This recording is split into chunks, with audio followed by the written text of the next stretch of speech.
fired up. 4th down and goal from the 9. 17 seconds to go. The play clock at 3. Shotgun snap. Carr throws into traffic. Intercepted. Jermaine Pratt has the football. Yeah. Coffin nails. Bam, bam, bam. How about that? It ends on a turnover. Joe Burrow takes the snap. He takes a knee. And after 31 years, the drought is over. It is no fluke. It is a fact. The Cincinnati Bengals are headed to Super Bowl 56.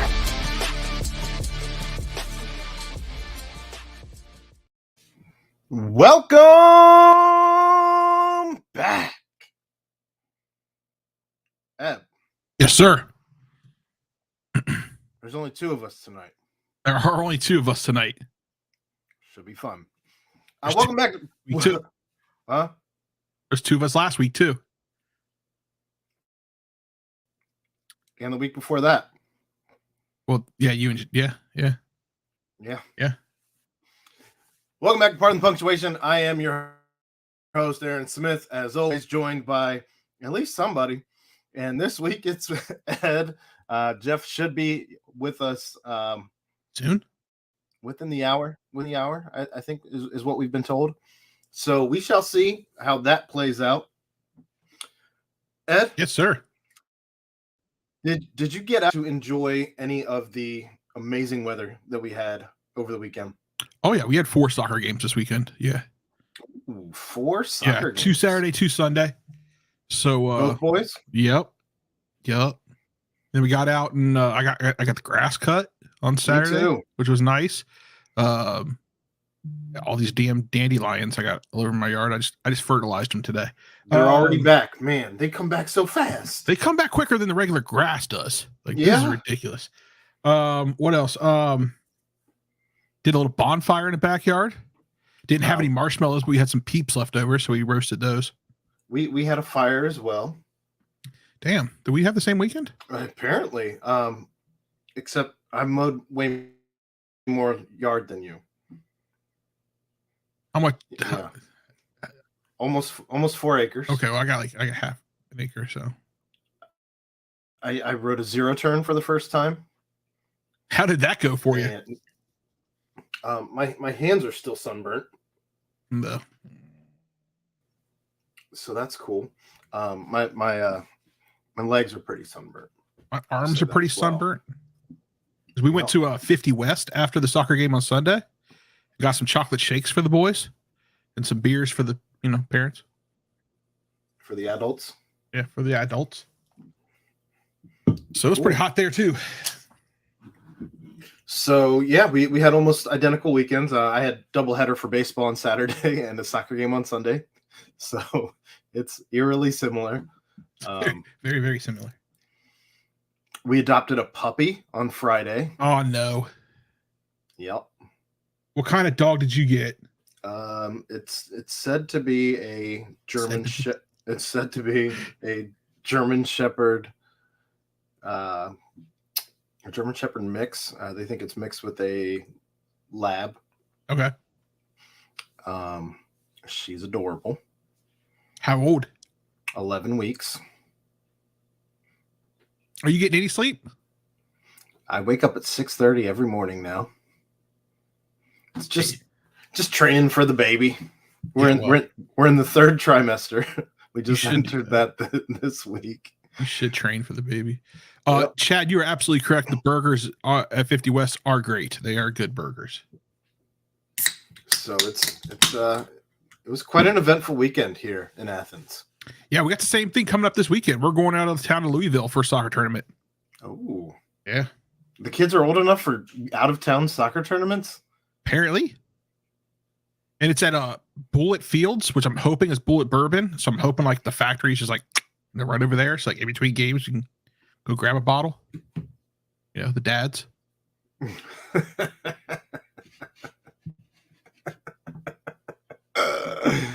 Man, your brother's lighting you up. I mean, Greg, if you want to come down to Louisville, you're right ahead. So let's talk about let's talk about sports, as that's what people are really here for. Is it? It is. All right. So you had, I mean, we went into great detail in regards to the mess that Phil Castellini left when he basically said, "Where are you going to go?" and all of that, and that's been common, pretty much the theme.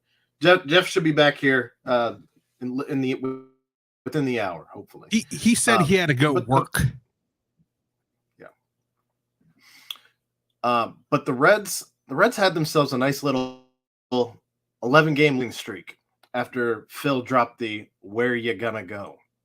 Yeah, no. And during that time, you had fans showing up at the stadium with bags on their heads, reading "Sell the team, Bob," and were asked to remove them or remove themselves. Wild. You had people flying banners from planes over the stadium during games. That happened? You didn't hear about this? No, what day was that? I don't want to misquote what it said on the plane. Oh man, Google that. I'll find it. Yeah, Google that, and we'll see what that is. But the Reds did finally end the skid of 11 games, and Nick Lodolo got his first win. I mean, they managed to get 1 of 2 from the Cardinals, but they're 3-13. We're 16 games into the season, and we have 3 wins. Marty Brennan used to say, "How we looking?" And then he would respond, "Not good." And that's pretty much sums up this season as well. I mean, what have your thoughts been as this season has started? I mean, we don't have to really go in on the Castellini stuff because we've done that show. I don't want to keep doing that show. Yeah. I'm kind of over that, by the way, too. I'm kind of over everybody, and I understand why they're doing it, but I'm kind of over everybody retweeting everything that former players are saying because we already know it hurts. All right, so kind of over that as well. Oh, you mean in regards to Nick Castellanos and his interview? And Jesse Winker, and I guess he said something over the weekend, and I saw it, and I retweeted just said that this is the most fun he's had on a team that's trying to win. Yeah, he's always wanted to be on a team that's trying to win, and now he's doing that. I understand. It's fine. I'm not finding this plane, but you asked me. On Google it on, or not Google, but look it up on Twitter. But, that's what I'm trying to do. But you asked me what my feelings are. Yeah. You know, I kind of brought this up last week when Hunter Green threw those, what was it, 30, 100-mile-per-hour fastballs like in his 39. Yeah, whatever it was, right? I felt bad. Like, I'm like, damn it. Like, I should have watched that. But because of, Bob and because of the way this team's playing and how whatever, I didn't watch it. And so I kind of felt left out. I kind of told myself, no, I'm gonna watch some games. So I turned on Friday night to watch Hunter Green. By the time I turned it on, game was over. And so I went ahead and turned it off. I think I watched a total of an inning. The banner from the plane read, "Where are you going to go? Already gone. THX Phil." I mean, that's a pretty good banner. Oh, there it is right there. Where are you going to go? Yep. All right. Well, thanks, Phil. You gonna pull that up and display it? Not really. Oh, boy. And there it is. There it is. I mean, somebody had to pay a pretty penny for that, right? I mean, someone's really upset. I mean, I don't know. If you have a plane, you're just out logging hours, really. You just, I don't know that you're paying all that much if you have like stuff for banners to fly from your plane. I mean, you got to pay for those banners to be made and everything. No, they probably have like slide-on stuff or something. Like I can't imagine that. It might. In any case, so the Reds now stand at 3-13, in dead last in all of baseball by 3. The closest team. I mean, there's several teams with 6 wins, but no one else has less than 6 wins. Even Pittsburgh is currently at 8-8. What about Oakland?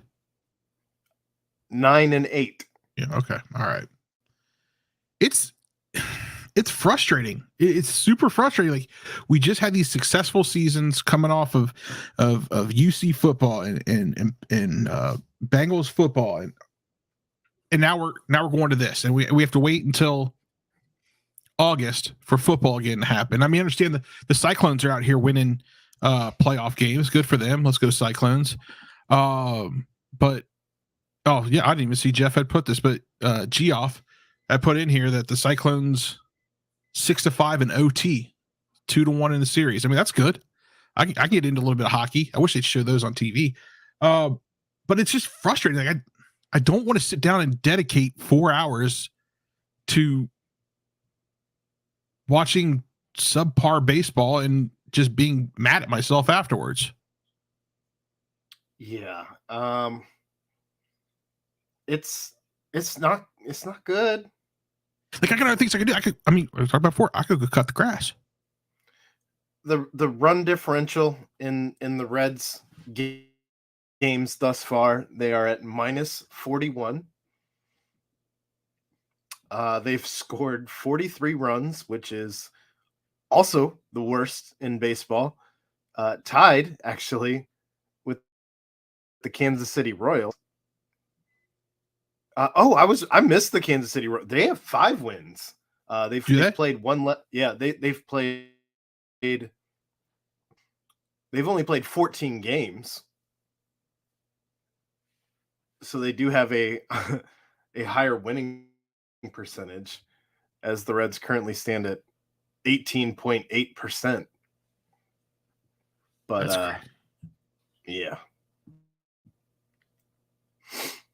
I don't know. I mean, I'm with you.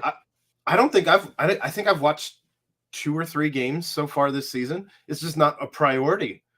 No. When if they were doing something worth watching, and don't get me wrong, starting the season with a West Coast trip didn't help anybody. I don't think it helped the Reds.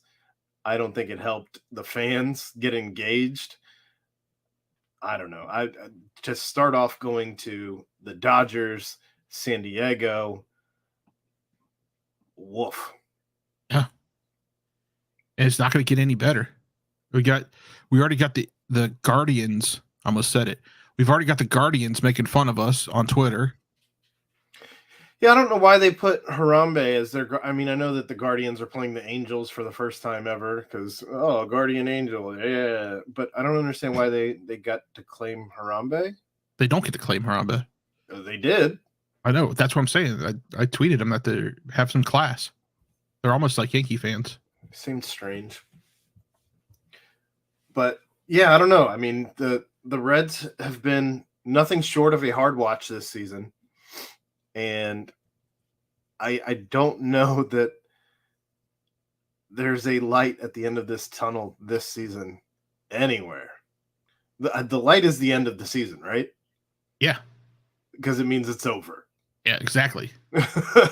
Exactly. It means that football's starting back up. I mean, we get a little bit excited about, Thursday. We'll get into that a little bit later. We get excited about Thursday.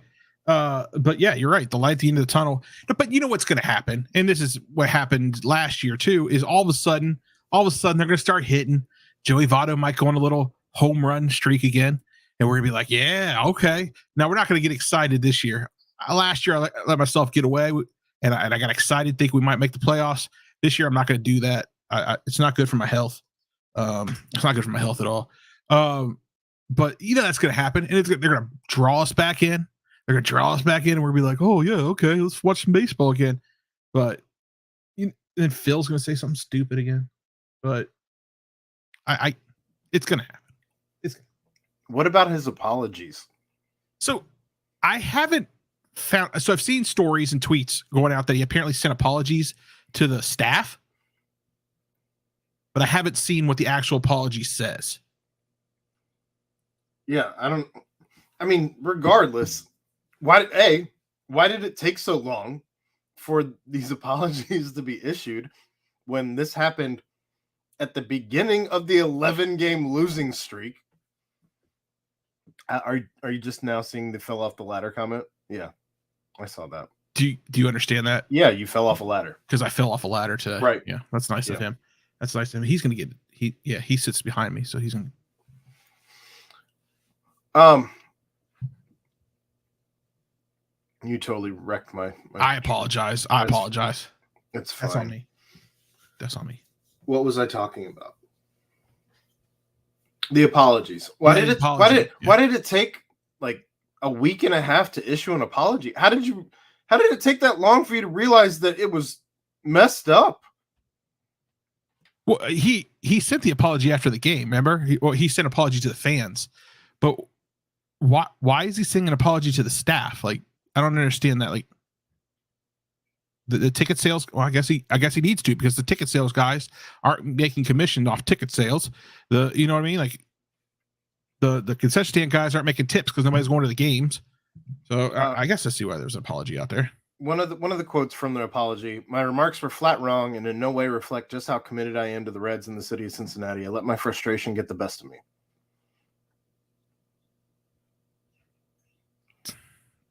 Same thing he said right after the game.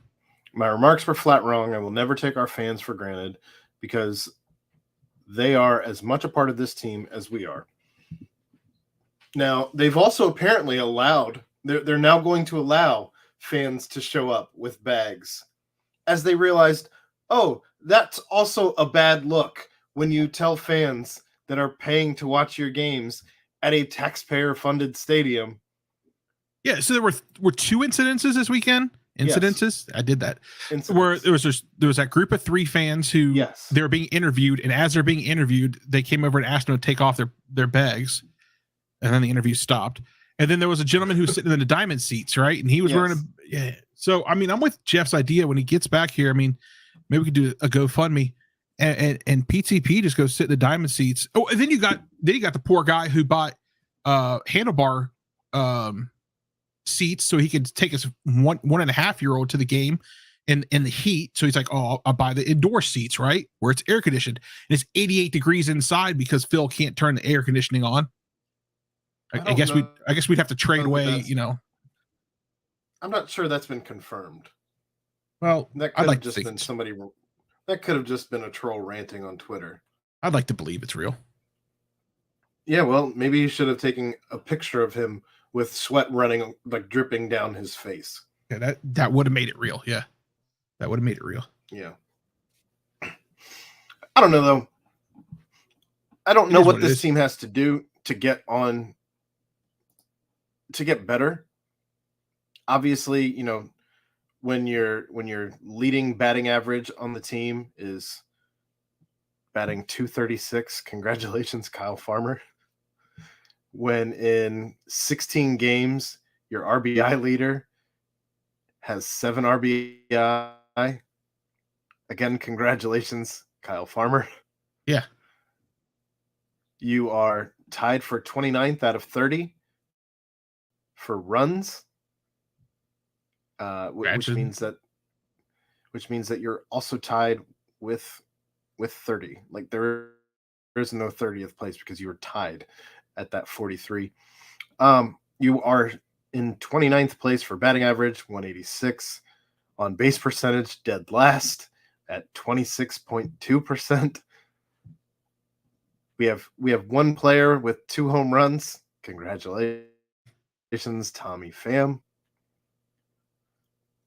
It's gross, man. All of it's gross.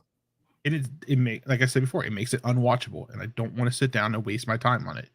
I could try to fix my 3D printer and not watch that. I want to watch baseball because I got that damn cable package. Never, but I can't. Yeah. I remember. We've made fun of you for it. Yeah, I know. I'm trying to check the full schedule to see if there's anything. Pham hit another home run? I don't know. I'm not watching the game. Are you? No. Geoff said he did. Where's the... And not fix the printer because of procrastination. You're right. I've been procrastinating a very long time. Oh, I just pulled up the Reds website. Apparently on May 7th, this will put butts in the seats. Star Wars Jedi Joey Votto night. Make sure you all get down there for that one.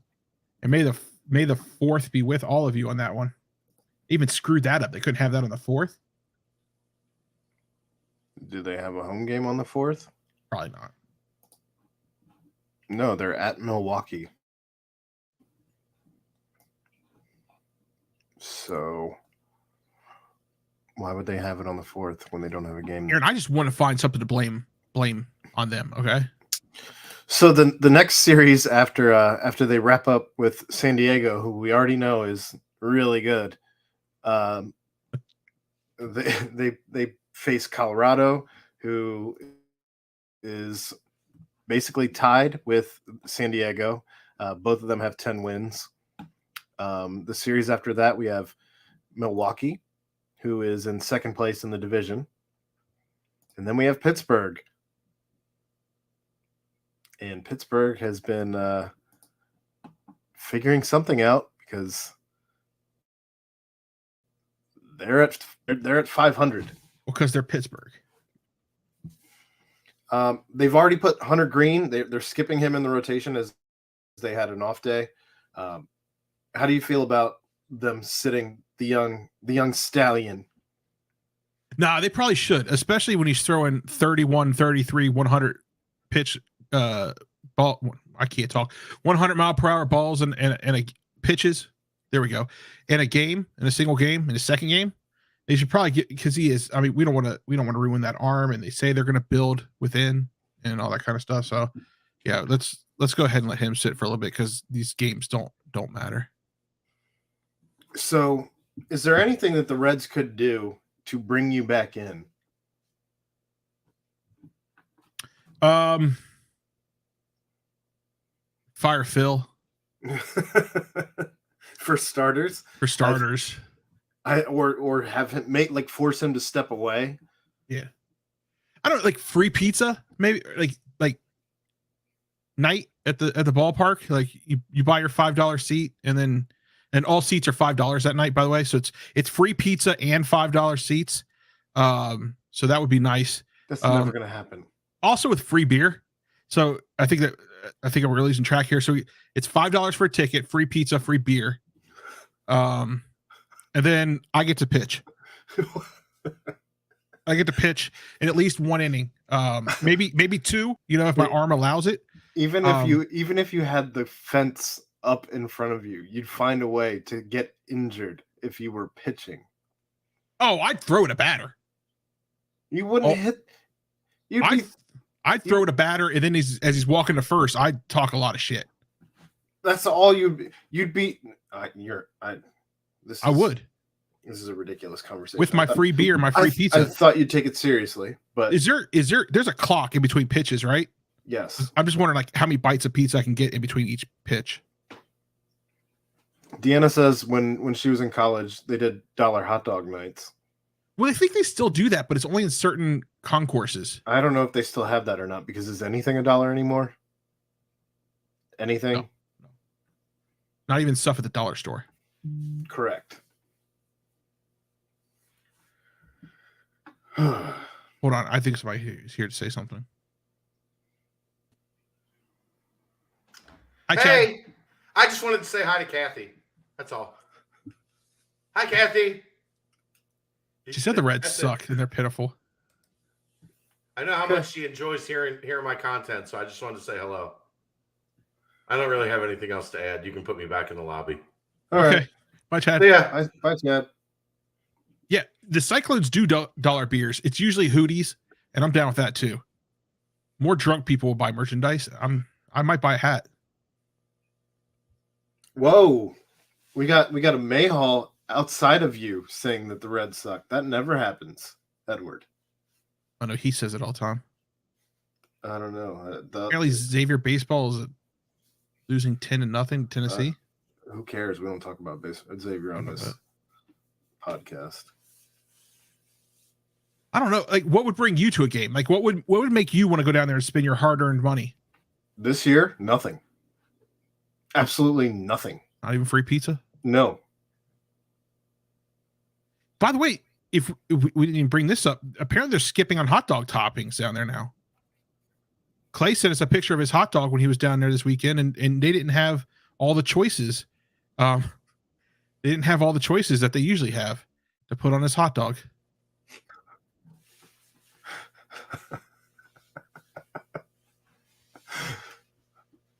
It's a war, man. It's a war. It's a war. I did see his hot dog didn't look very good. It didn't look good at all. Definitely missing fixing. It was missing fixins. Fixins. Brown bag bobblehead night. I'd show up to a game for that. You'd do anything for a bobblehead. You're one of the suckers.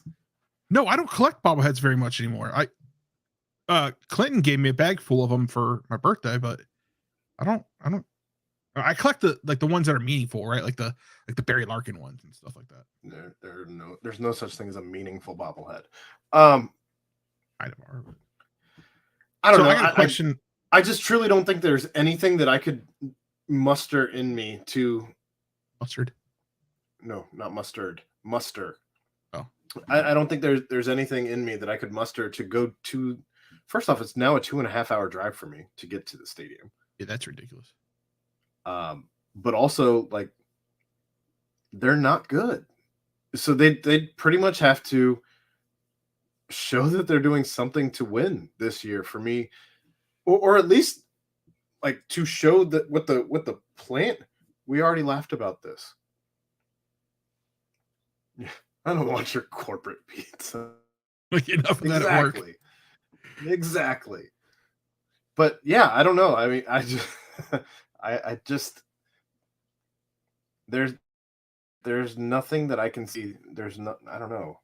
So this was apparently the most entertaining thing at the ballpark tonight, and I need you to watch this because I need you to prepare for this. But this gentleman is watching a game and feeding a baby at the same time. Good for him. But check this out. As he's feeding the baby, catches the ball with one hand. Look, she's shocked that happened, but I'm going to need you to learn how to do that, with the upcoming child and all. Are you still here? Oh, you're eating during the show now? Yeah, I scarfed down 3 cheese conies because this guy gives me crap about eating on the show when him and Jeff are talking. But now that it's just the two of us and I have to just keep talking and filibustering here, he can go ahead and shove his face with some sort of mayonnaise sandwich because he had mayonnaise coming off his mouth. But, it is what it is, I guess. What we got here? We got Chad saying that Moon Deck seats for $11 each tomorrow night. I think that's $6 too much to go to the game. And I get Bill saying that my foam finger is offensive, but I do remember you wanting the same one when I bought it, so that's nice.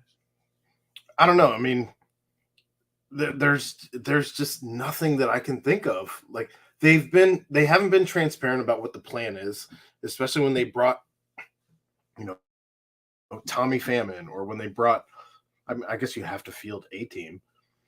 But when they brought in the pitcher who's already on the DL, the lefty to replace Wade Miley.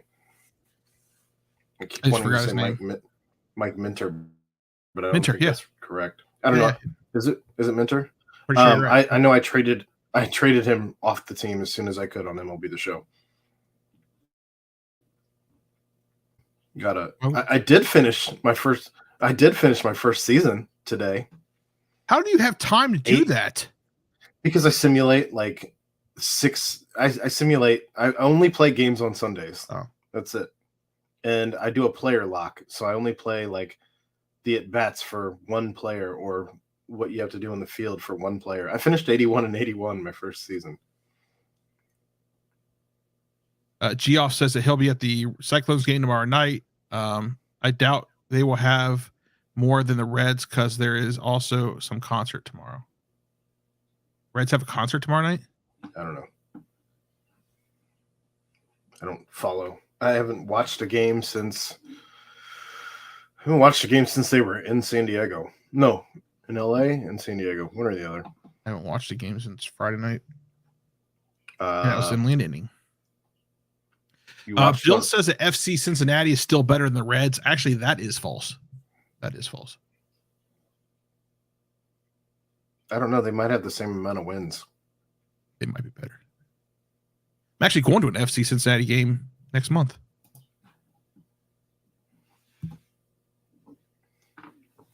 Ugh. They're both horrible ownerships. Yeah.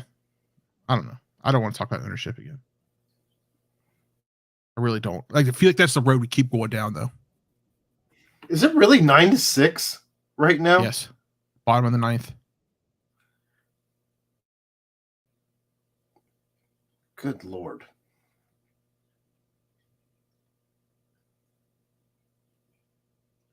Joey Votto 0 for 3 tonight. That's pretty good. I need him to start hitting. Yeah. Bill, we know the draft is this week. We're trying to kind of filibuster until Jeff gets here, as he really wanted to talk the draft. So we're not getting to the draft quite yet. And he's pulling in his driveway right now, so that's nothing but a good thing. Did you see? I know we're a LFG in a 513 shirts group over here, but did you see that the Cincy shirts is releasing like former hockey jerseys? No, So they have like the Cincinnati Stingers and they have the Mighty Ducks. I might have to give you a Mighty Ducks one.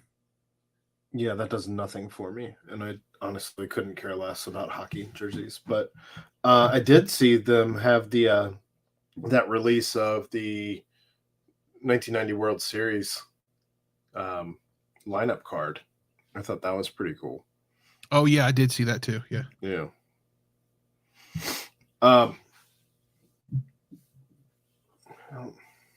I don't know. We should talk about our grass again. You know what I'd rather do than watch a Reds ball game right now? What's Pick up? every single dandelion out of my front yard by hand. I dare you.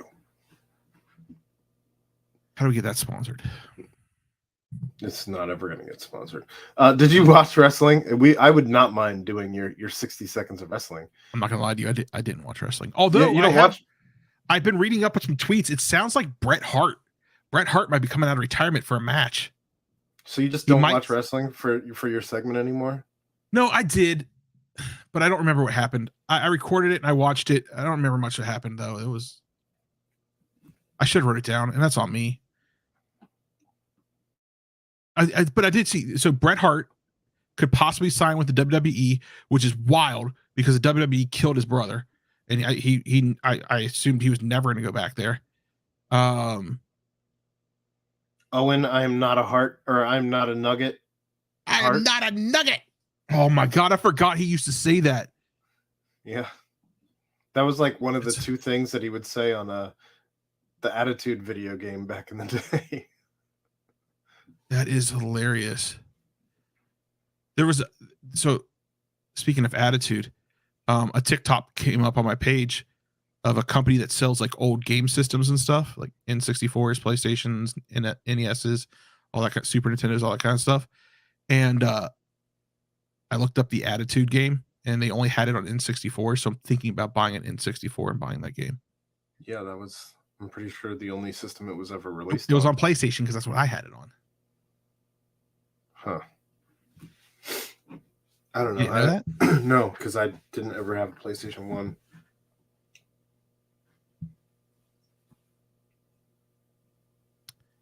This is good. Yeah, I don't know what's happening here.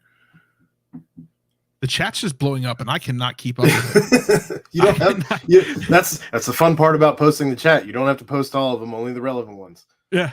Goodness. So the NFL draft is Thursday, because I can't talk anymore, Reds. Yeah. Okay. Cool. All right. I Yeah. just NFL don't- draft. I just Let's do this. don't care. I mean, we NFL draft spent is Thursday. 34 minutes on the Reds, which is about 30 minutes too long. So it really is. I'll lose again. So the Bengals pick at 31. Yeah.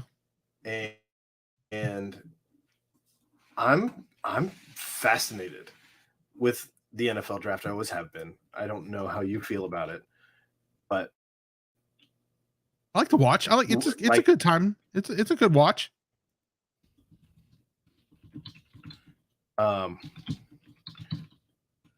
You're typing. I am, because I'm trying to find a link for you, because I want you to put this live in the chat, because I think we should do this as we're waiting on Jeffrey. Are you talking about a a fantasy draft? Yep. A draft simulator? I'm already on it, dude. I'm already on it. On PFF? PFF, yep. All right. So you know how to do this then? I've done Change it a it to couple 7 times. rounds. Keep speed fast. Go to the Bengals at 31. That's the only one we're going to do. And share your screen. All right. So we're going to 7 rounds. Bengals are still Curious at to see 31. Who we end up with here. Great. Oh, I got to choose the Bengals. Duh. Enter draft. Here we go. All right. And start the draft. Yep. And this is fast. Yep. Go up, if you would, and see where Sauce was drafted. All right. Sauce he's probably like a 3. He went number 4. 4 to the Jets. Jets, Jets. All right. So if I'm looking at who's available here, I see Lewis Seen from Georgia, the safety. Not a bad pick. Jalen Petrie, George Pickens at wide receiver would be interesting. I don't know. I don't scroll down a little bit. What position? I mean, Dez is still out there. Okay. Yeah. Go back up a little bit.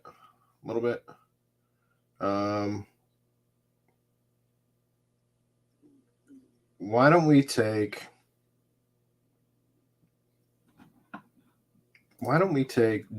Jalen? Actually, just take Lewis Seen.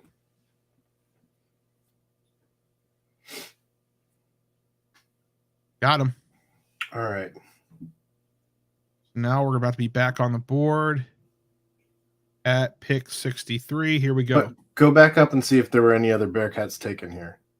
All right. Let's look for a Bearcat. I do not. Dez went to the line. Oh, yeah. Dez. There he is right there. I could deal with Dez going to Lions. Yep. All right. He'd be a starter there, but the Lions have not traditionally been a great place for quarterbacks. I guess Matt Stafford came out of it okay. Well, yeah, that's true.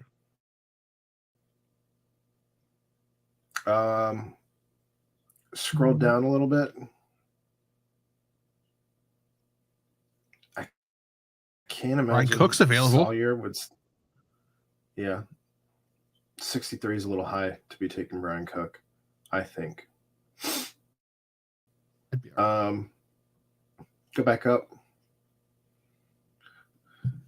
I think here, I don't think he'll last that long. The Reds game's apparently over. Is it? Yeah. Why don't you give us Chad Muma, the linebacker there?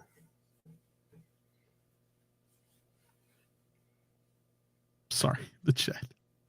Chad Mumu. Okay, there he is, right there. Well, actually, go. No, don't take him. Well, where's Dulcich? How far down is Dulcich? He wasn't too far down. He was right there. Greg Dulcich, right above Brian Cook.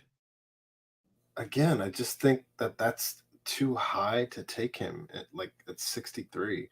But Geoff's been just heavy in the chat today, so go ahead and give him Dulcich.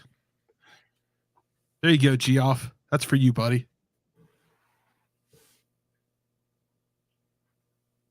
Brian Cook went at 91. Oh, hey, Jeff, we're just doing a little mock draft here. Alec Pierce went at 77. Yep. I wouldn't mind picking Alec Pierce. So we're on the clock again. Right here, I would take Kellen Deesh. Although Donovan West wouldn't be a terrible pick either. What do you say, Jeff? I have it. So let's get through this here real quick, because I have it's probably not really a hot take, but I have my own theory on this draft. What's up, Geoff? He's been lighting you up the last 2 weeks. I'm sure he has. I had some stuff to take care of. So who we going with here at 95? Center or tackle, Jeff? Tackle. So take Deesh.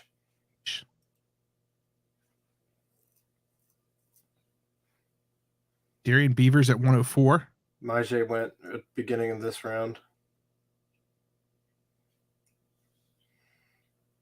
At this point, I'd probably take a corner since we haven't yet, but that's entirely too high as his average draft position is 190. I don't know. We were just passing time until you got here. Really, I think we're all about over this. But Yeah. Curtis Brooks is there. How many have you run through? This is the first one. Me? Oh, okay. I ran through about 5 or 6 last week. That's fair. I've run through probably, I don't know, 50.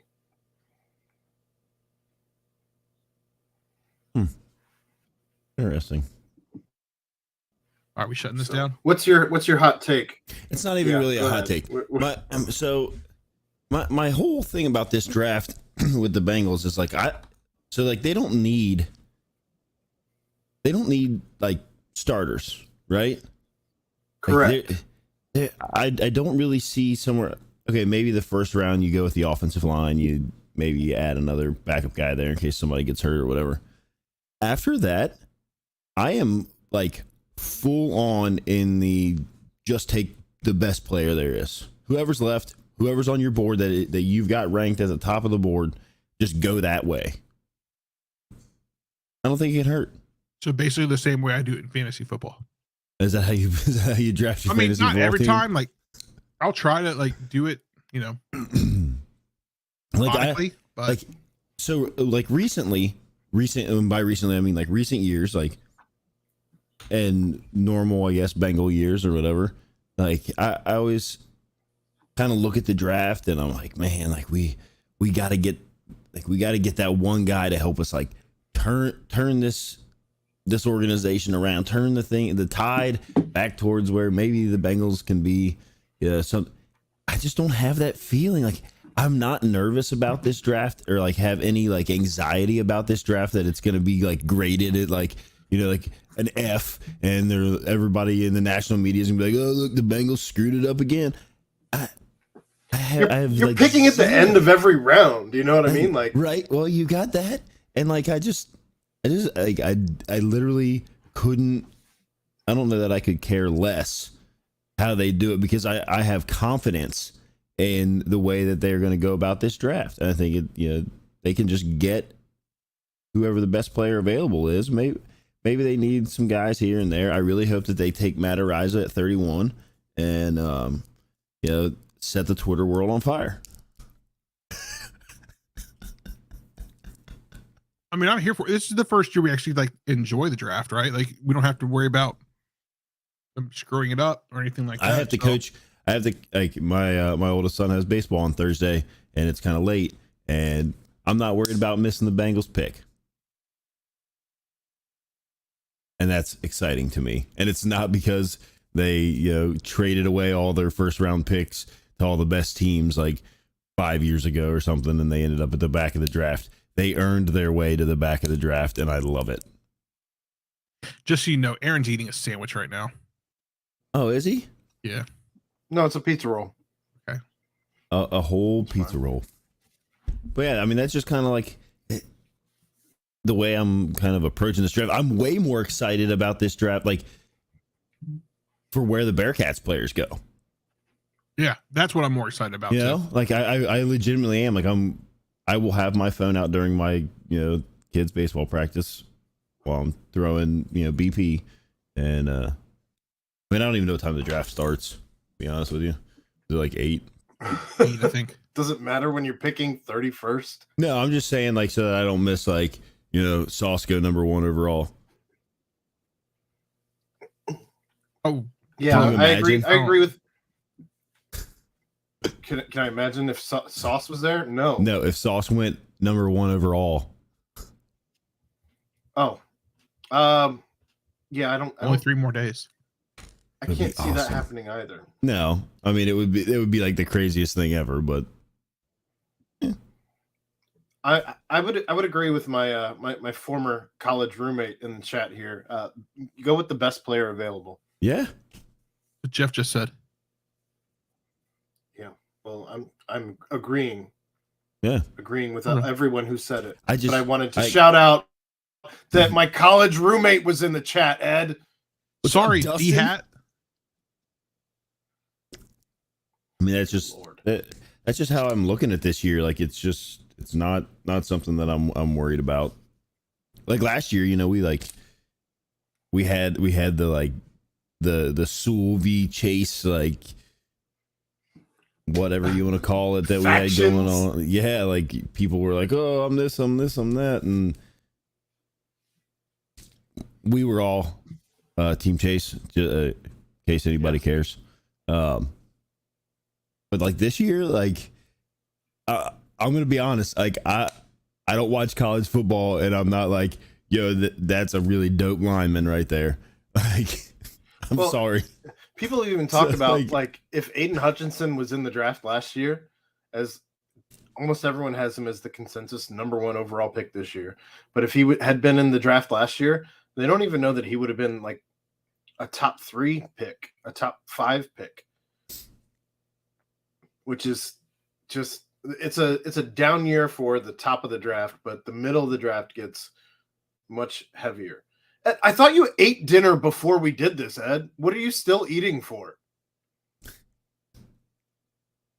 Oh yeah, you can't let those go to Yeah, let waste. those go to waste. That's the only thing he can eat multiple of from Skyline anyway.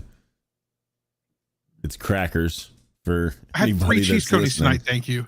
So yeah, we'll see. But the first round and the whole draft rankings, I feel, are pretty much all over the place. That's what Jeff's got to say over here in the chat. Yeah, it is kind of a weird year where there's a lot of like, I feel like there's a lot of like interchangeable pieces as far as that, like you said, the top end of the draft isn't like there aren't that like handful of guys where you're like, yeah, like you got to get them where you missed in the first round. It's like there's a solid core of players that can be drafted, and you're gonna. I feel like that solid core is only about like basically the drop off between like the top 10 to the top 20 is, or like top 10 to the next 10. There's a pretty big drop off between those. But then when you get to like the whole core of that top 20, to like the next 10, there's an even bigger drop off. But then from about there on until halfway through round 3, early in round 4, like it's a big clump of people. Yeah. Well, it's gonna be a pretty exciting draft as far for us as because of the Bearcats, obviously.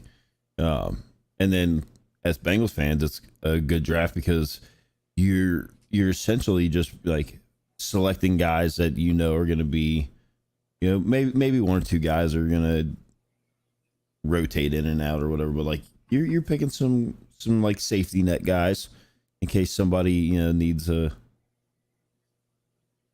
break or whatever. Does Jeff like hockey? I enjoy watching hockey. I don't really like those games. I don't really know it. Like, I don't know the rules. I don't know the rules very much either. I do enjoy. I do enjoy watching it.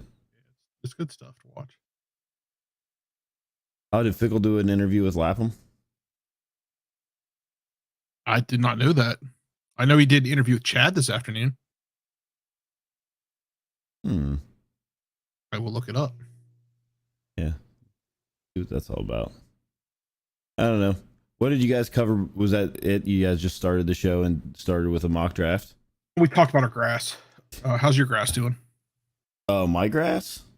I had a lawn company last year and they ruined my lawn. So I'm going at it myself this year.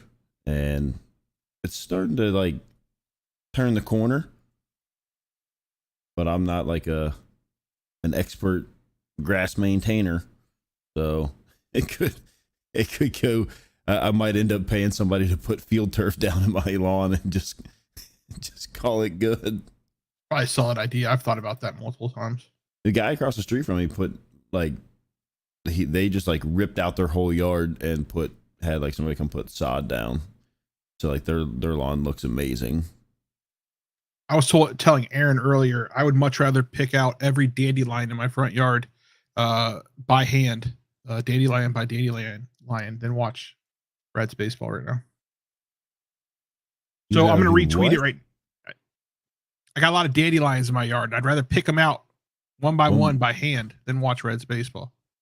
Oh, I did find, I guess 23 hours ago, Dave Lapham tweeted one of his podcasts where you talk, I guess it's Coach Fick talks about Majay Sanders in the draft. So I just retweeted it on the part of the punctuation account if I was looking to hear what that has to say. I did see something. I did see something that that Sauce said that Fick's not leaving Vegas until he refers to him as Sauce. Oh, Fickle talked about that today in our when Chad was interviewing him. Oh, did he? Yeah. I haven't had a chance to do almost. He said not until he gets his name called will he ever call him Sauce. Oh. Yep, he's only referred to him as Ahmad. That's fair. That's a coach. Yeah. So, yep. All right. Probably beat the draft to death thus far. Far. Yeah. I mean, it'll be fun to see what happens, and we can talk about it afterwards, and then grade it and see how excited we are. But like I said, I'm not worried one way or the other. No, it should be just more fun watching it. Having confidence, like in who they're looking at and who they like, because after like look at what they did in free agency, right? Like they identified the very obvious need, and they have seemingly at least addressed it somewhat, right? Yeah. Yeah. The year before, they knew that there was a guy that was a can't miss wide receiver, and they would just make it work. And they made it work pretty well. So don't break my heart, Bengals. I don't know that they could do anything in this draft to break your heart. No, I mean, like, I don't see how they could screw this draft up. See, why you gotta say stuff like that, Ed? I'm just saying it's almost impossible. There's no real pressure on who you take. Exactly. That's what, like, I see all these mock drafts. Like people are like, oh, they're like, I see they're fighting over these. Dude, I'm good if they trade down out of Yeah. this and just Trade get more picks. do whatever you're gonna do. You know what I mean? Like just trade out of there. Who cares? Like if your guy that you're eyeballing for that 31st pick disappears somewhere before you, just leave. Trade out. Somebody wants that. Just leave. Somebody wants. You know what I mean. Somebody wants that spot. Somebody wants that 31st spot. Like there's somebody else that's available. You know. Find out what they'll give you. You know, maybe they'll give you some like nice, like engraved knee braces for Joe Burrow to wear that protect his knees, and we'll take that. Like, whatever. Yeah, maybe. I don't. It's like I mean, I think Ed actually said it best though. You can't really screw up the 31st pick. Unless, I think the only thing they could do to really screw up is if they tried to like use future draft capital to trade up. I don't want them to trade up. No, I don't know that they're. That's also, I mean, that's kind of the benefit of where they're at and how they landed there. Like they didn't land at 31 because, like I said earlier, like they didn't land at 31 because like 3 years ago they made some crazy trades and lost all of their first round picks for whatever, or they swapped around and they're like, oh yeah, like, you know, and they ended up at 31 because the team they traded with was really good and they were garbage. They ended up at 31 because they earned their way there with a really good football team that is only going to be better next year, I feel. And it's just let the chips fall where they are and move on. Like the only way they screw that up is if they take a punter there. Now, speaking of Bengals, did you guys see the information that came out today about Paul Brown Stadium? The $498 million, like $493 million is going to be needed to upgrade Paul Brown Stadium over the next 20 years. So that's, I mean, I feel like that same amount though was what? I mean, there's an 8.5% inflation rate going on right now. So that's with like a caveat though. That is like they had a company come in and assess Paul Brown Stadium. And they basically went in and said, like, if you want to add like a roof, it would be like 150 million. Okay, I'm seeing that now. It says roof and envelope 7.8 million. Yeah. Vertical transportation. What's vertical transportation? Elevators, escalators. Elevators. You already have those. That's 9.9 million. Food and beverage retail, 38 million. Technology, 14 million or 114 million. I'm sorry. Yeah. A structure itself, 158 million. M&P and fire protection, 13 million. And architecture, 151 million. Yeah. So when you look at it, that's like, if they were to like do all of those things right now, yeah, it would be like 500 million. But if they also said that it would be, 1 to 1.2 billion to build a new stadium. Well, we're not building a new stadium. Right, but they still had the company that was tasked with evaluating Paul Brown Stadium. Yeah. They have to give them those like comparison numbers. Like if you want to kind of bring it up to, nowadays stadium, it's going to be about 500 million. If you would build a new one, it is, 1 to 1.2 billion. So I'm interested. Does that mean like they have in Texas, those field level suites, like putting that kind of stuff in? We talk about are we talking about making it kind of look like Las Vegas? Or are we talking about experience? You're never going to make Paul Brown Stadium is never going to look like, Jerry's World or whatever they're calling that place in Vegas. Like, it's not going to look like that. That architecture just doesn't make sense with what they've built here. Yeah. It would just be, and that if you can correct me if I'm wrong because you're looking at it now, but I don't believe that any of what that company was doing had anything to do with assessing the costs of a practice facility. No, there's not. That's not listed on this. Well, and I imagine they had to have this company in there because when they initially signed the deal for the stadium, they had certain just needs that had to be met. And one of those needs was the fact that the stadium had to stay in a top 10 ranking throughout its life, essentially. So if the taxpayers, or if the stadium needed an upgrade to stay in that top 10 ranking, the taxpayers were on the hook for whatever those upgrades cost. So they come in as any type of consultant would do, and they give you all of your options. Yeah. Here's your menu, pick from your menu, and those are the things that you can get to keep in that top 10 ranking. If you think about that, okay, $500 million is a lot of money. Yes. But they did say that they were like looking at there are things available, like they're like loans that you can take out through that they could take out through the NFL. They're like all kinds of stuff that they can do outside of raising taxes in Hamilton County. Well, and even the other thing is if they were to come in and enclose it or put some sort of roof on the stadium, now you're looking at the possibility of hosting NCAA tournament games. Yeah, there's that. Other event concerts. Because we're never going to get NCAA tournament games at Heritage Bank Arena. Like we can just throw that out the window. So no, that place needs to come down and be more than rebuilt as something else. That place needs more than $500 million. And I sincerely doubt anyone has any intentions of getting all of these upgrades. No. These are just menu items.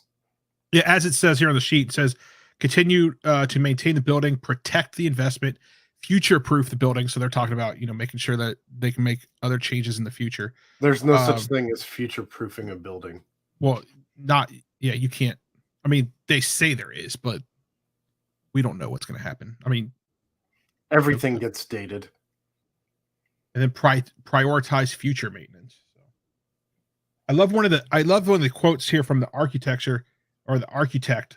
This was from Scott Wortman. I'm not sure who he writes for right now. Can you say that word again? Wortman. No, what is his job?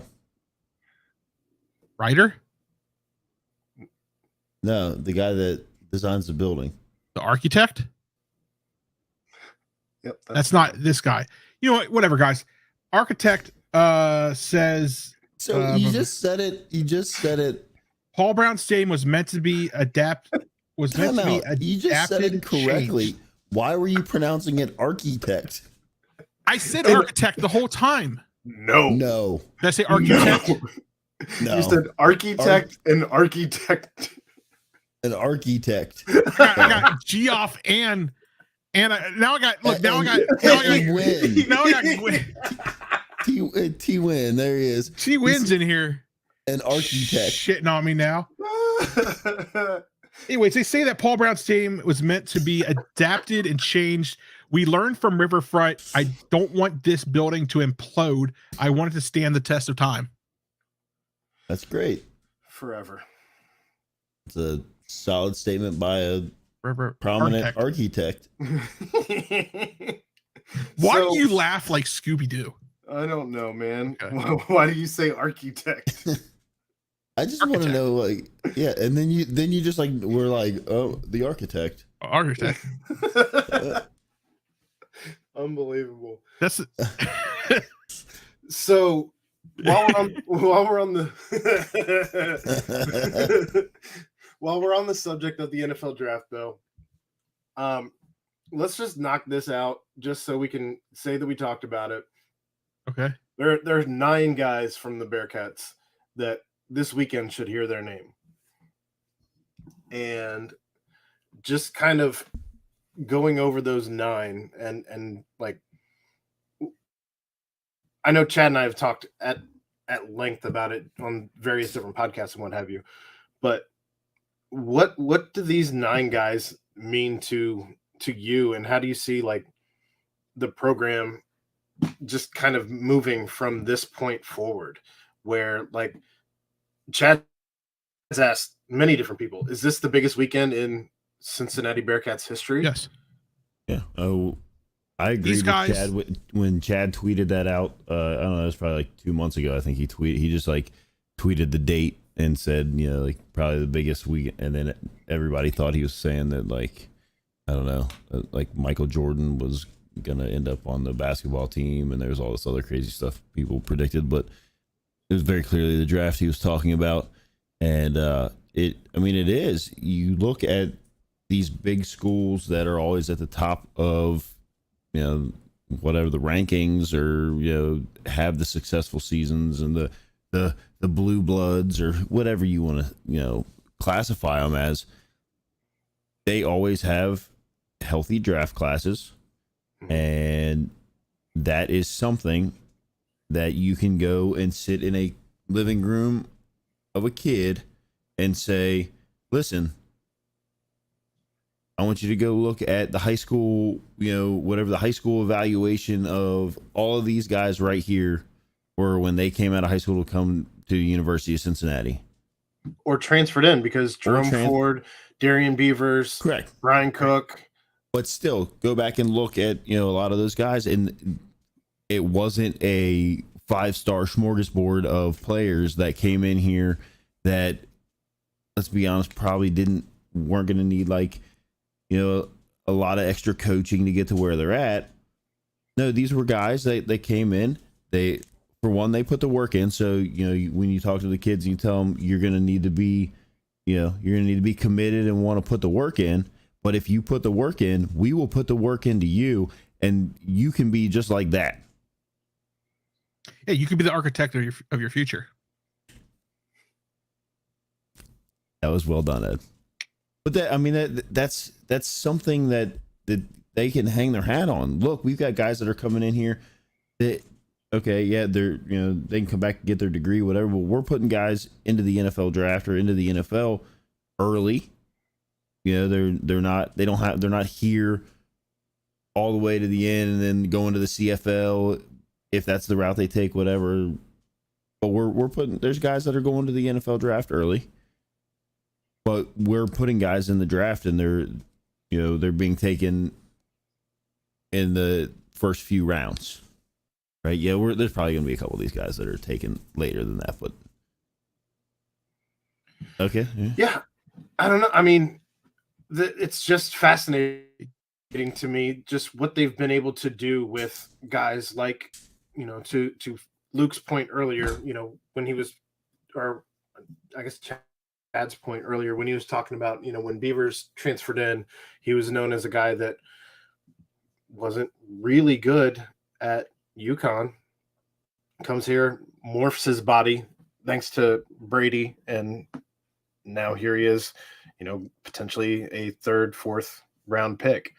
You talk about a guy like Jerome Ford, who he started a game at Alabama, and from there, he just took off here, literally, from everybody. Right. And you know, that's another guy who may end up somewhere in that 3 to 5 range. You know, you talk about Brian Cook, who transferred in here, and nobody knew who he was. He was coming out of high school, I think a 2-star. Seemed to do okay, as now he's one of the top rated safeties by PFF in this draft. We'll see where he ends up going. Dez could be a 1st round pick. All indications are that he's going to be a 1st round pick. I'll be surprised if his name isn't called when Thursday night is over. Yeah, I mean, it is sort of like right now one of those things where you've got this team that, okay, we had, like, you know, the years where they started to build up, they culminated with Brian Kelly and all of the, like, what they were able to do there. and then obviously after that, things weren't exactly the greatest for a while. There was a little bit of success, but like not to this level. And then you got Pickle who comes in. Obviously, rough go at it that first year, but it was kind of a different. It still had a different feeling to it, and he's been able to sell the program as it was for what they could become, and now they're there, right? Like they're at the they're not at the top, they're at the next level from where they were at. They're in that reload. This is their first reload, right? You're right, exactly. So, but then you look at who is committing here, who's coming to look here. You know what I mean? Like, it's a different feeling. Yeah, okay. So it's helped a little bit by the fact that they're going to the Big 12, but I don't really know that is even as big of an impact as what the coaches are able, these guys are able to do by talking to the kids in their house and having these players who have accomplished what they've accomplished. I feel like going to the Big 12 for football in particular, just has almost become an afterthought, right? I would agree because with of that. when you look at we've taken 2 stars and turned them into guys that are going to hear their names called on Sundays. Yeah. I mean, of course you're going to have a certain percentage of guys who want to play in the bigger conference and all of that. And so, yes, that is coming. It's coming next year. But yeah, I mean, you've taken Dez, a 2-star, 3-star, turned him into potentially a first-round pick. Like potentially the first quarterback off the board. Potentially. Yes, sir. Sauce was 160 pounds when he got here. Like, bro, he might still be 160 pounds. No, he's 205, 210. No, he's solid. He bulked up. But yeah, this shit's wild. It's absolutely wild to see what has happened here in such a short amount of time. If you give him a decade here, can you imagine what this program's going to look like after moving into the Big 12? Well, that's kind of that thing that like I've been like playing over in my head about, like he's taken, these guys now. Are they able to take these guys that are quote unquote 2 stars and 3 stars and develop them to where they're at now because the coaching is that much more superior to all the other coaching that bypassed these guys? Or I guess it's probably kind of a mix of everything. Of like you've got to have the right guys that okay, they're graded out as, let's say, a 3-star. So there's maybe 5 3-stars that they're looking at, and they're able to look at them and evaluate who has the highest ceiling of these 3 stars, who hasn't, necessarily developed. If they had one more year in high school, they would be, a 4-star, maybe a low 5-star, right? If you look for the same traits in these guys, though, as far as both physical and mental traits in these guys, and know that these are the things that I need to have these boxes checked when I'm recruiting a kid, I think at that point it becomes stars be damned. But these are the things, these are the boxes I want checked when I'm recruiting a kid, whether they be a particular frame size, whether they be a captain, whether they be, at the recommendation of a coach. Like, yes, he's one of the first 5 guys in, one of the last 5 guys out every single day. That's who he is. Not like, the guy who's lollygagging after plays, or the one who's throwing his helmet as soon as he gets to the sideline. Like, I don't know. I think that there's certain intangible traits and also tangible traits even that they, I'm sure, look at. And whether it be, especially now with the transfer portal, or whether it be a recruit, like just out of high school, you find these things and you make sure that like all of these boxes are checked. I mean, they've done a fantastic job thus far.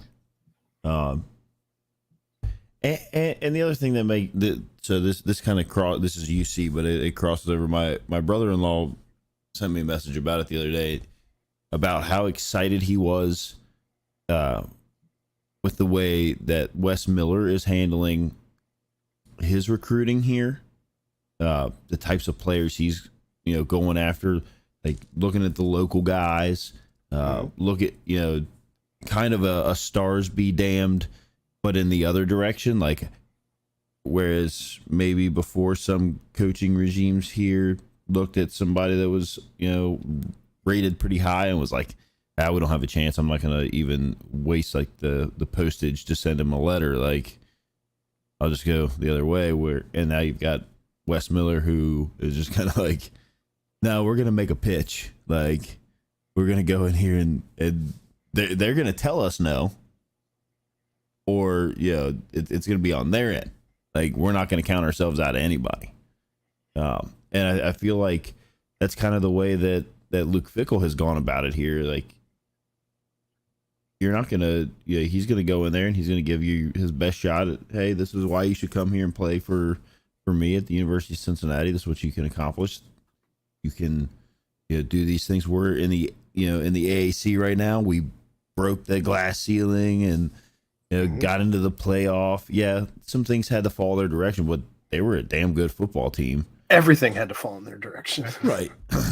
Right. But it did. It did. And they had to be there to capitalize on it. So I don't know. At the end of the day, like I'm just over the moon excited to see what happens with these guys who are drafted this weekend. All 9 of these Bearcats. I'm excited to see what happens with their story, because I think all of these guys, and it's not a knock on Mike Warren, it's not a knock on Jared Dokes or any of these guys recently, but I think legitimately all 9 of these guys have a good shot at landing and becoming just actual dudes on these teams that take a chance on them this weekend. And I'm equally excited to see what happens when they come back to Cincinnati, because they all do at some point in time, especially with Luke still being here, compared to like some of the, D'Antonio guys or the Kelly guys or Butch Jones guys. I was saying, and then I saw even like Robert Griffin III was here, like in the bubble with Des. So, I mean, well, he works for NFL Network, I think. So he was doing a big special on that. But I don't know. I'm excited to see like them come back and talk to the players and what happens when they're coming back to visit, the future teams, as this has every bit of a chance to be probably the most beloved team since that 09 team, and maybe even more so. Yeah, I think it's. I know we compare them a lot because, like, we talked about them. We talked about like which was the bigger game. Was it this? Was it the Notre Dame game? Was it the game in Pittsburgh? Like, it's pretty awesome. Obviously, like we've had Tony on here, and he rightfully probably didn't put his thoughts in on that just because he's involved. Yeah, but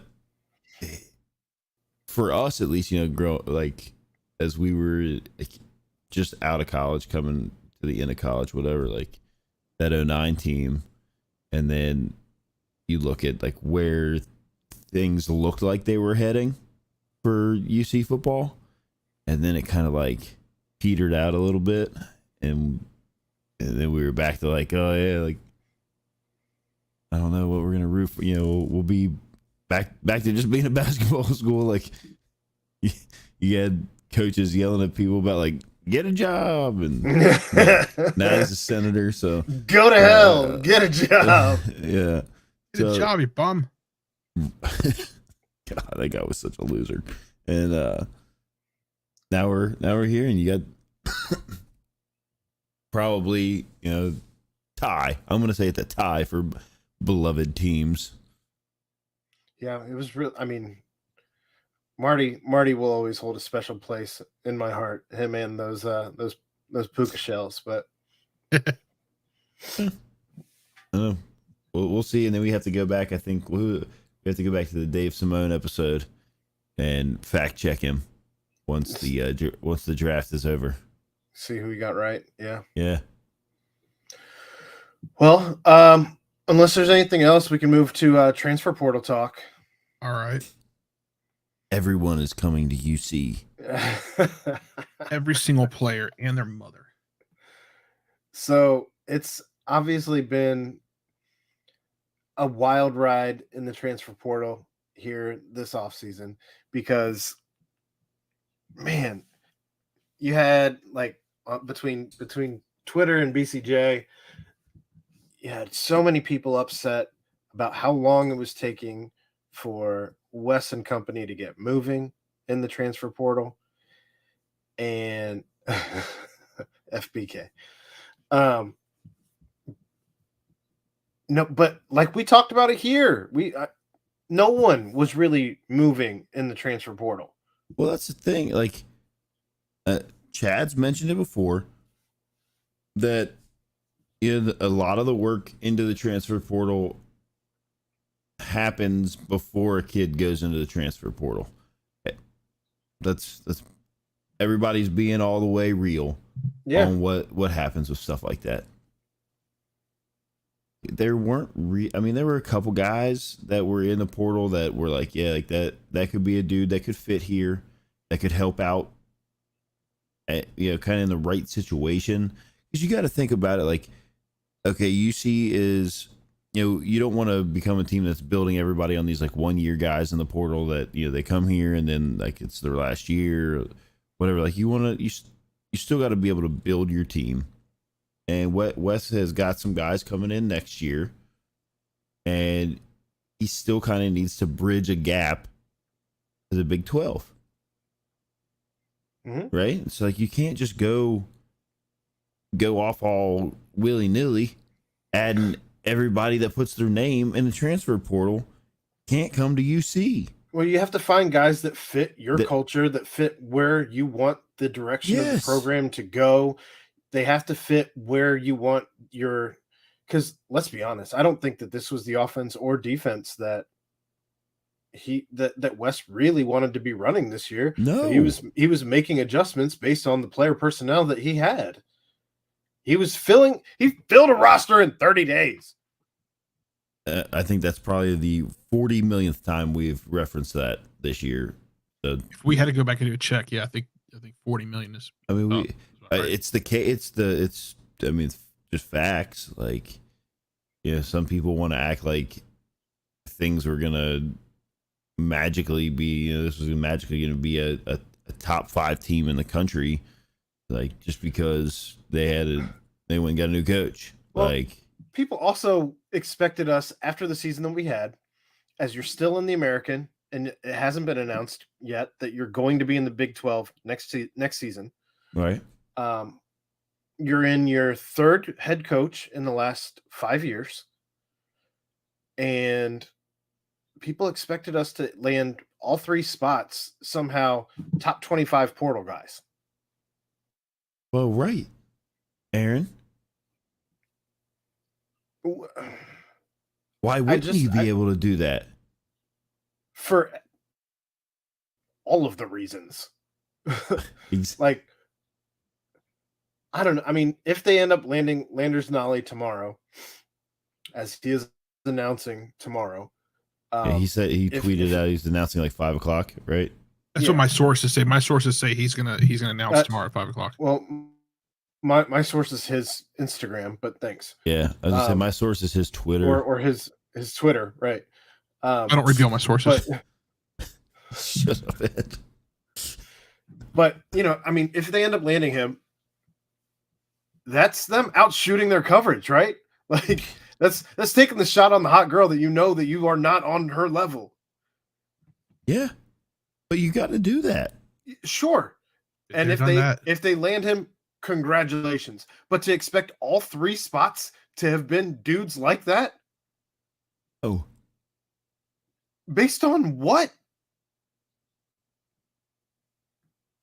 I don't know where people thought that was Oh, Aaron, I know. Playing time. Oh, wait. All those guys are going to get playing time wherever they go. Like, Yeah. you don't. There's not a. There's not that kind of leverage there. And hi, Chad. Hey, boys. How we doing? Good. All right. I just heard you were talking about, pertinent things. I figured I'd pop in for the end of the show. Nothing major. Okay. Stopping in to say hi, seeing if Kathy was still here. Chad wants to see who my sources are. It's Twitter, Ed. Your sources are his Twitter. Your sources are me, Ed. We've talked about this before. I am your source. It's a good source. Like, I don't blame you for talking about your sources. A decent source, But, yeah.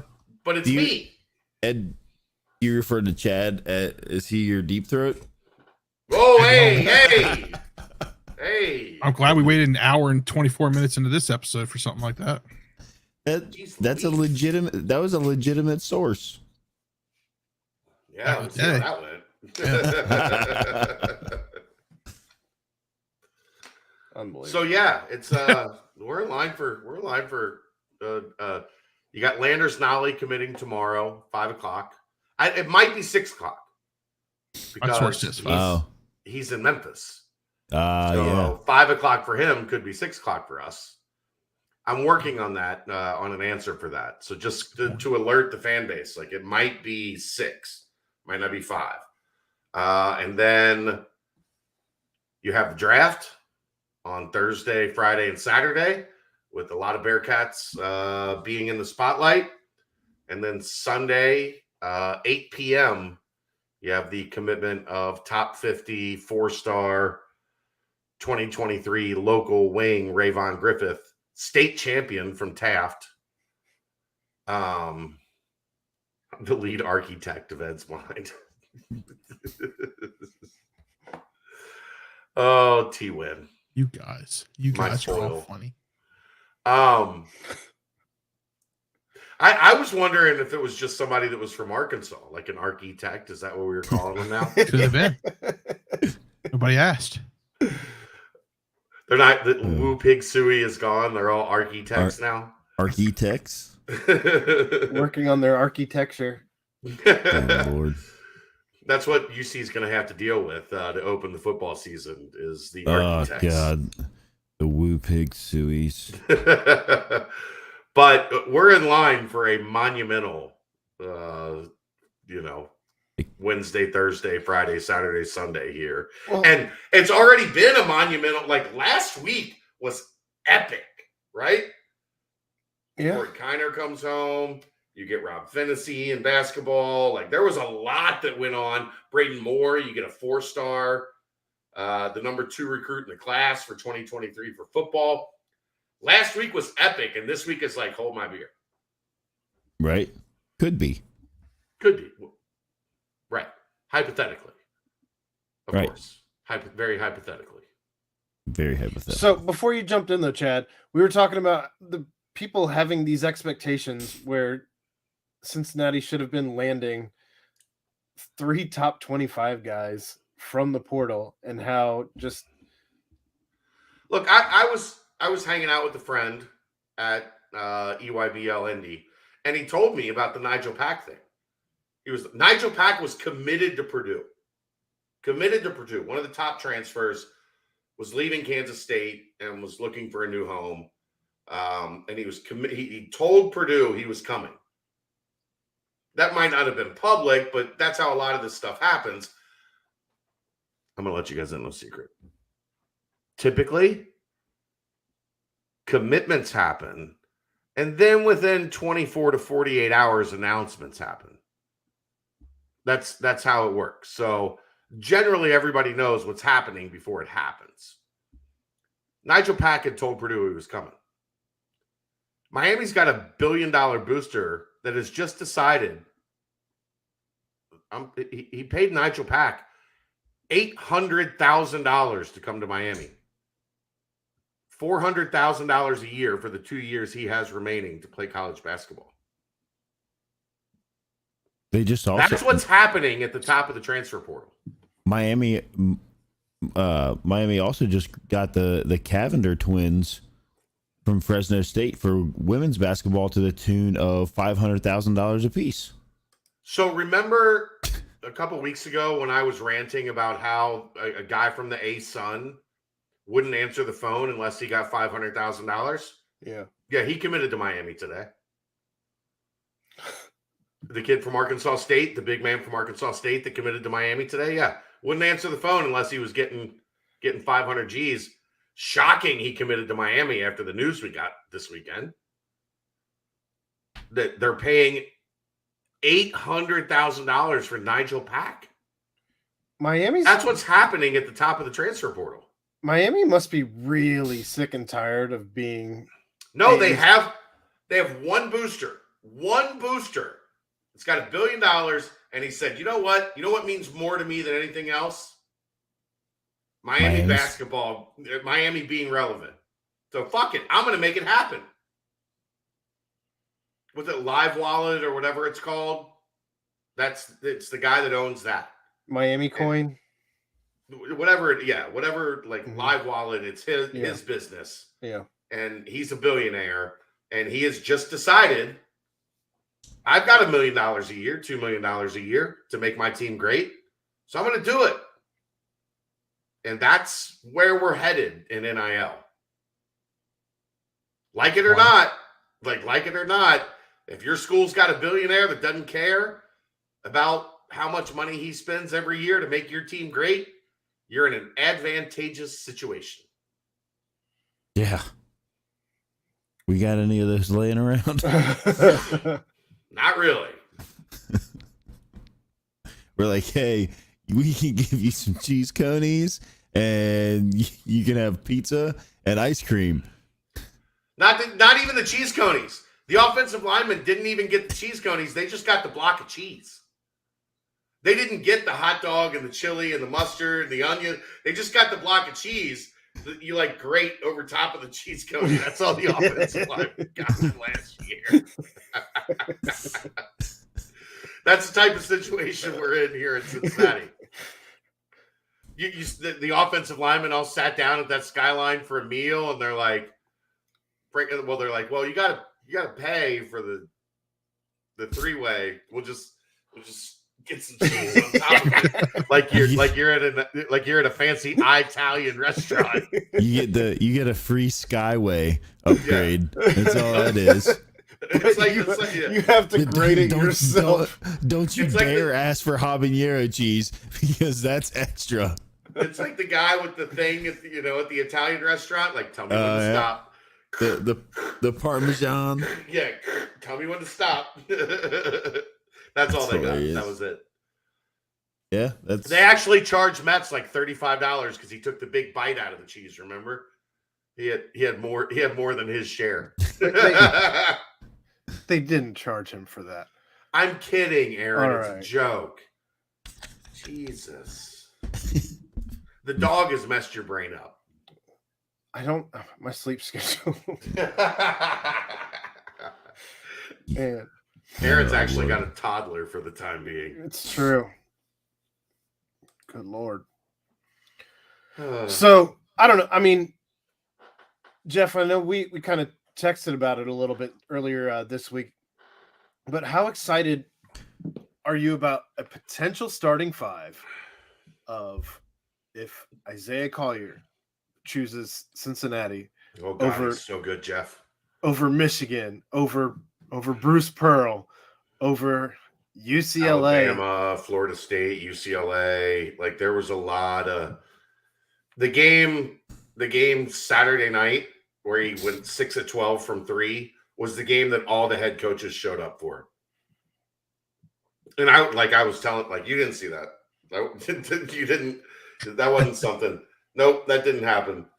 Because that's like the one thing that's like a question about him is like, is he a reliable 3-point shooter? And then in the one game that everybody showed up at, he went 6 for 12 and scored 23 points and almost had a triple-double. I was like, oh, you gotta be kidding me. And we talked about this too, though, Aaron. It's like for something like that to happen, like some of these other dominoes falling UC's way certainly is beneficial, right? Like Nolly, if he were to commit, if Rayvon were to commit on Sunday. Yeah, I agree. Starting to build something like that, I think obviously there's gonna be NIL deals and things that are thrown in for college. You know what I mean? Like that stuff is gonna be things you can't necessarily compete against. Set that aside. He is establishing himself as maybe a top 5 player in this class. So, really, the only point guard in this class that's better than him isn't really a point guard in DJ Wagner. He's more of a combo, and he's going to Louisville. So everybody else is going to be looking to land the top point guard in the class, and that has pretty clearly become Isaiah Collier. So it is going to be a bloodbath. Like, it's one thing if, like, you know, he's rated, 18th or 19th is kind of where he was. Yeah. Like, you know, that's not a feeding frenzy. If he jumps up to 5th or 3rd in this class, all of a sudden, everybody. Yeah. You're jumping in, like, you know, they show those helicopter, like, photos where there's just sharks everywhere, like 30 feet from the beach. That's what you're jumping into. The old chum in the water. Right. So look, if he gets, like, I'm not saying this to say that Cincinnati has no chance. I'm saying this to say this is going to be a war to land this kid, but Cincinnati's put in the work. Like, they're right there. They're right there with anybody in his recruitment.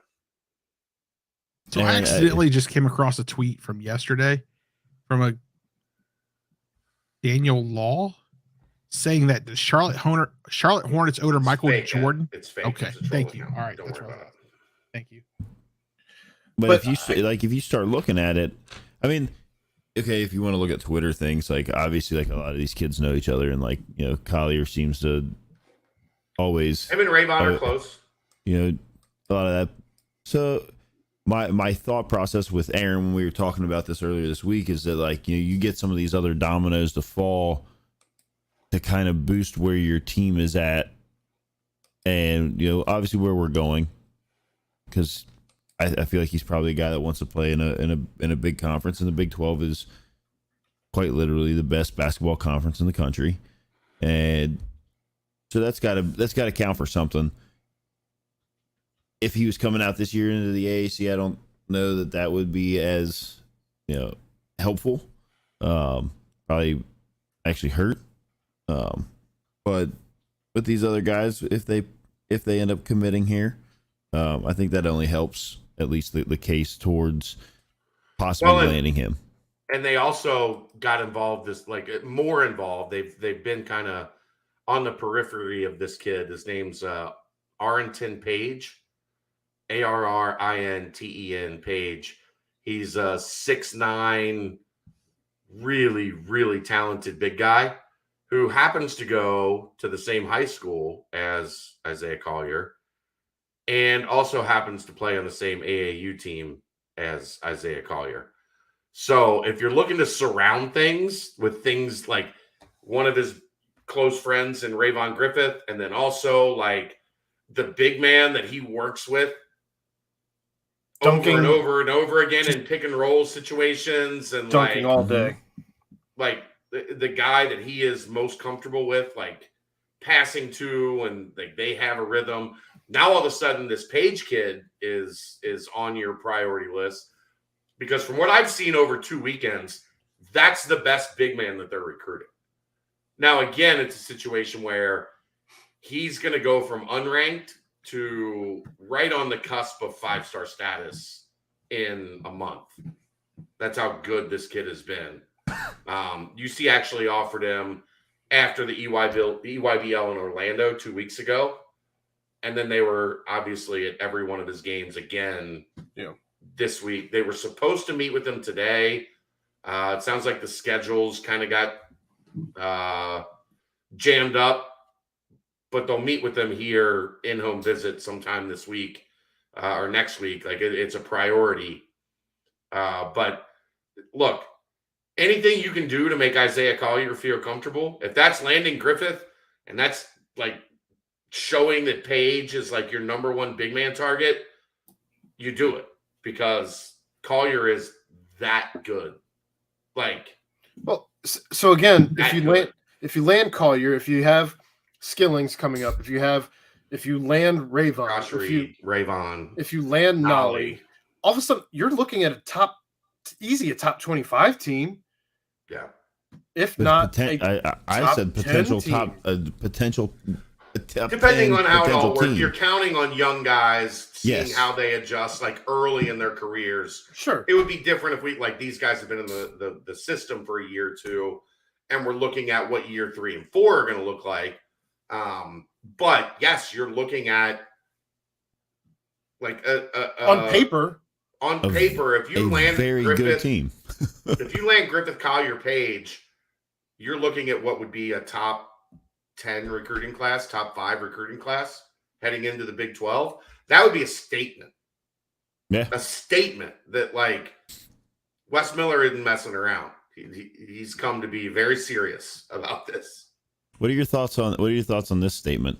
UC has such a rich history in basketball, and Cronin didn't exploit it enough. I strongly disagree. I think it's lazy. Yeah. There are so many restrictions placed upon you when recruiting to the American Conference. Yeah. It's damn near impossible to continue to be overly relevant unless you're cheating, unless you're blatantly cheating like Memphis was. Take a look at what Houston has done. Well, it's not a secret. Like the Memphis thing is out. There's level 1, level 2 sanctions. They were cheating their ass off. Fact. Houston did it differently. Now there was still some corner cutting, but they did it with guys the same way Mick did it, where guys just outside the top 100, transfers, they built in an unconventional way. And then they hit the Final Four, go back to the Elite Eight, and now all of a sudden recruiting becomes a lot easier. That's exactly what happened for Cincinnati in 92 and 93. Hit a Final Four, go to an Elite Eight, everything gets easier. Look at that. I don't want to bring this up because it pisses people off. But the Nevada game changed everything. It literally changed the entire trajectory of the program. Because if they beat Nevada, they go to the Sweet 16, very good chance in that Sweet 16 they win. They go to the Elite 8, and then they have a tough game, but they would have been the better team in the Sweet 16, in the Elite 8, and would have had a chance to play in the Final Four. And that changes. Mick never leaves. There's like the recruiting profile explodes. Everything changes. And instead, they lost in the most heartbreaking fashion imaginable, and everything fell apart. The entire house of cards that Mick had been building for 12 years crumbled. But this was like, this is what people just won't grasp on that. Like, why didn't Mick do a better job recruiting those 2 years that they had those teams? Well, because you're recruiting to the American, and you had multiple years of Gary Clark, Jacob Evans, Jared Cumberland, Kyle Washington. Like, nobody was going to come in and sit behind those guys for 2 years. That roster was set. Like, Troy graduated, Troy left, but then you had Kane and Justin Jennifer that were going to run their point. And then you had the 4 guys that were the core of the roster that were back. Jake left a year early. Jake was supposed to be back. And it would have been Jake, Jaron, Keith, and Trey. Trey. So there would have been no time there. You're not getting these high 4-star guys to commit to the American Conference to come in Sit and on the not bench. play. Right. Yeah. So that's why recruiting struggled. It wasn't because all these fake narratives, all this bullshit that's like become the talking points that have existed. It was just that the roster was too good. You couldn't sell anyone. You know why they got Gary? Because they were to sell him, we don't have a power forward. You have to come in and play. They got Jake the same way. We're short on guards. You have to come in and play. Jaron, you have to come in and play. And Kyle, even, you're transferring here because we need you. You're going to have to play. And so that made recruiting in the American, which is difficult to begin with, even more difficult because you had no minutes. If you go back and look, like those were all 30, 32 minute a game guys. Mhm. Right? So if you got 5 guys that are at 30 minutes, you're at 150 minutes. That doesn't leave a lot Out of of minutes 200, for anybody right? else. You have Yep. 50 minutes for the rest of your roster. Guys aren't jumping off the cliff to come play 8 minutes a game at Cincinnati in the American Athletic Conference. Just not happening. So I don't agree with, like, I know why that narrative is there. Yeah. I understand it. But I don't buy it because I saw behind the scenes why things happened like they were happening.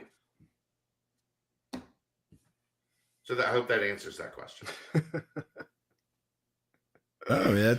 That's actually Sorry, the first Kathy, if I time. was too loud. That's actually the first time I've heard anybody like put it all together in a like a concise package instead of just saying something like, "Well, you just didn't like Mick," or "You just didn't like this," or what, like breaking it down and explaining it so that it seems to have at least gotten through to Geoff here in the chat. There's like, here's something we have a major problem with as a society. It's all good, Geoff. It's all good. I'm not mad at you. I hear this a ton. Hmm. And it's time finally somebody starts to explain like the reality of why they were trying to find diamonds in the rough.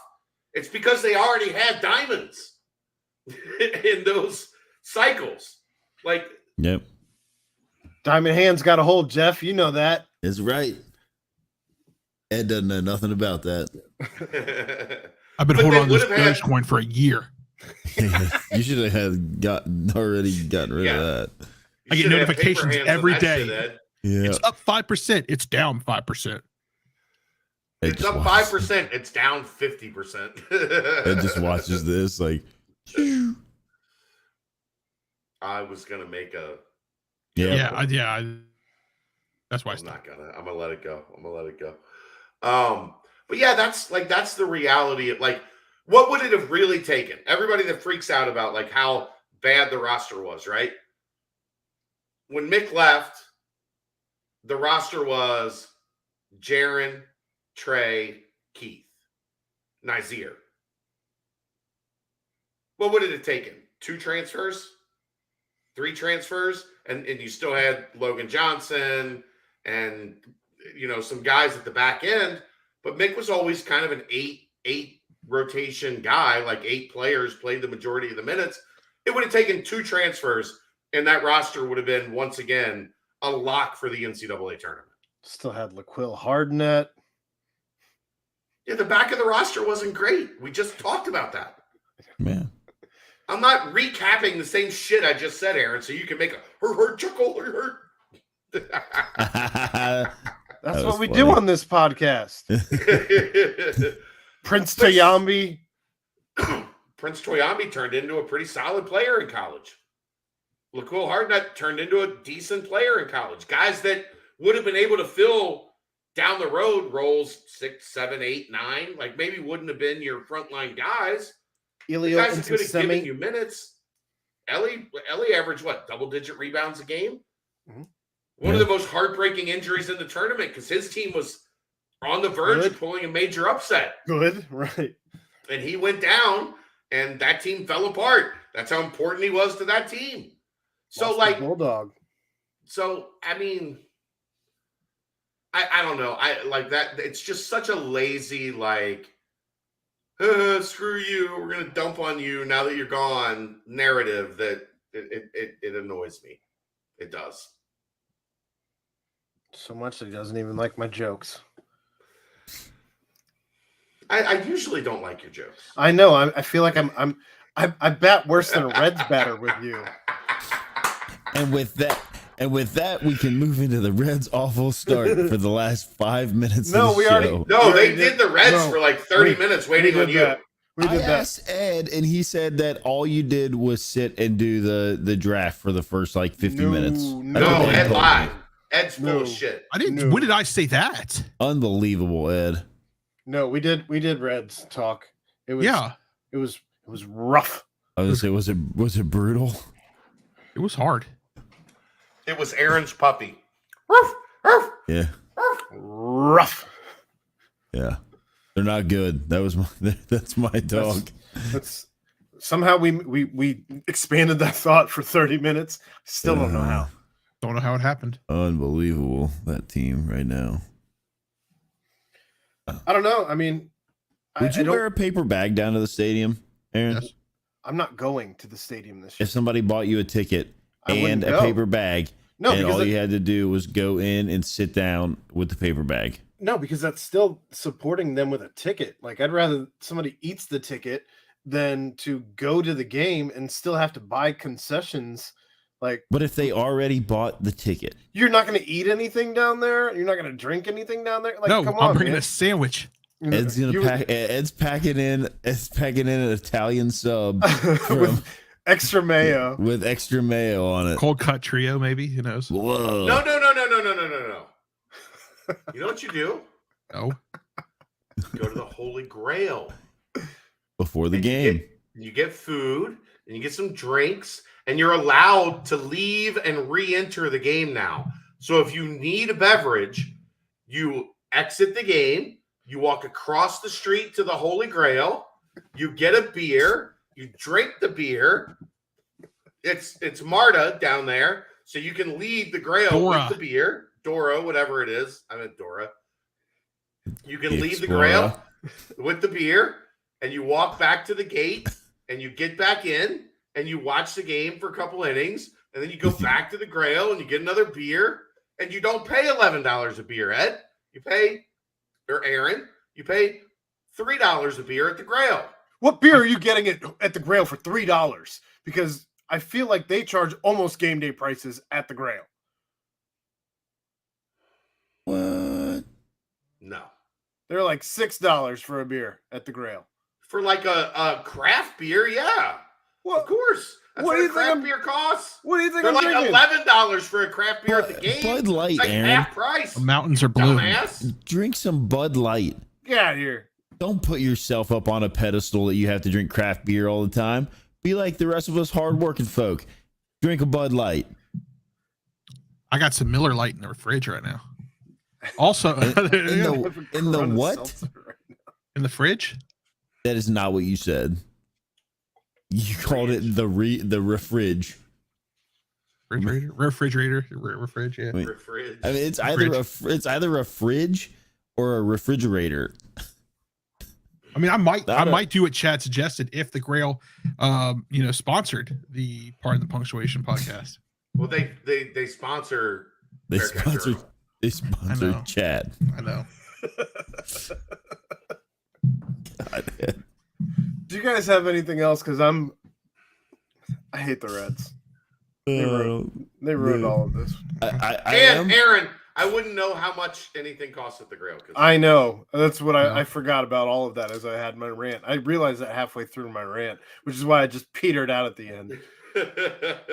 I wouldn't Only know. other I'm thing- sorry. I am happy to see that like it does appear that fans have like kind of had enough and like just aren't Oh yeah, going to the games. Jeff, tonight. I don't know how this works, but tomorrow night, I'm sorry, I looked at SeatGeek, and apparently the entire second row, from the right field foul pole to the left field foul pole, the entire outfield, second row, $11 a ticket. $11. That's $10 too much. You made that joke already, Ed. And then I saw for tomorrow night there are 3 Diamond Club tickets, $140 each. Total. 140 each. So what? $400, $400, $420. I tried to get Ed and Aaron to jump on the plan to throw together a GoFundMe for Diamond Club seats for PTP to go with bags on our heads in the diamond seats behind. Yeah, but now they allow it. I don't so see it's any not, Diamond Club seats available. It's not taboo anymore. No, you're not. It's not rebellious. Yeah. They're like, bring in your bags on your head that say "Sell the team, Bob." Phil might even walk around with one on. They'll join you. They're gonna have like a bag head night. That's how they could start winning fans back. If Phil Castellini in his stupid red jacket was walking around with a bag on his head saying, "I should sell the team." Sell the team me. Hashtag sell the team me. Baghead night, and you go in and you get a Kroger paper bag. It's like vintage Kroger bag night. Or if Banana Bob had a Chiquita bag on. Unbelievable. Now, how about if he just wore one of the banana suits? Peanut butter jelly time. Peanut butter jelly time. Like. Oh, hey, Bob! Thanks for coming on the podcast this week. How's it going? That was well done, Ed. That, like, if you're gonna be the best producer in the city, that's how you do it right there. That's the kind of things that you need to be able to do. Thanks, Kevin.